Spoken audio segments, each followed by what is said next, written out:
Rep. Korea DCA said the image represents a young Muslim lady who is trying very hard to be part of America, who is trying very hard to show people that she is an American. The artwork drew the ire of local campaigners We the People Rising, who said he shouldn't have anything religious in his office. I would like to see our congresspeople be right down the line patriotic. Rep. Korea may not realize, but Lady Liberty was actually fashioned on an Egyptian woman in the 1850s. And guess what, she has no hijab. Frederick August Bartholdi, the statue's designer, visited Nubian monuments at Abyssimbel on what would one day become the banks of Lake Nasser, in 1855. He wanted the statue to be a colossal goddess, to stand at the Suez Canal while the nation's leader at the time, Ismail Pasha, was embarking on a program of Europeanization. He even stated, in 1879, my country is no longer in Africa, we are now part of Europe. It is therefore natural for us to abandon our former ways and to adopt a new system adapted to our social conditions.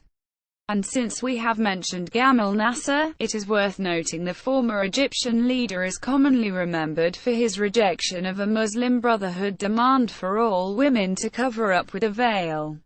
In this video, he and his colleagues laugh at the idea, with one audience member shouting his recommendation for the leader of the Muslim Brotherhood, let him wear it. Indeed, mass rejections of the veil have been seen across the Muslim world and still are. For Rep. Korea to blindly associate it with young Muslim women without an acknowledgement of the coercive factors as well as oppressive elements is wholly morally and historically bankrupt. It also flies in the face of the progressive agendas of the likes of Pasha. So much for the Democrat Party being of the progressive left. We haven't even mentioned the 100,000 Iranian women who protested against the hijab in 1979. What about the women in Syria who this year celebrated the liberation from the Islamic State by pulling their burqas and niqabs off their heads and attempting to set fire to them? I suppose one shouldn't be surprised about Rep. Korea, given the Democrat Party's recent fealty to the Muslim Brotherhood, the Council on American Islamic Relations (CUR), and other Islamic groups. I used the Statue of Liberty in a burqa as the front cover of my book as a warning to America and the Western world. Congressman Luis Correa appears to think it's not such a bad idea. In the words of the Muslim Brotherhood heckler in that Egyptian audience in 1958, let him wear it.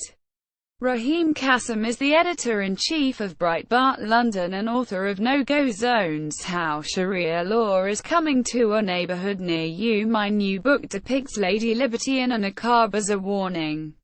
Dem Congressman at Replu Korea thinks it's a good idea. https://vg2al5zarpic.twitter.com Tki9 Iqneb Rahim at Raheem Kassem August 8, 2017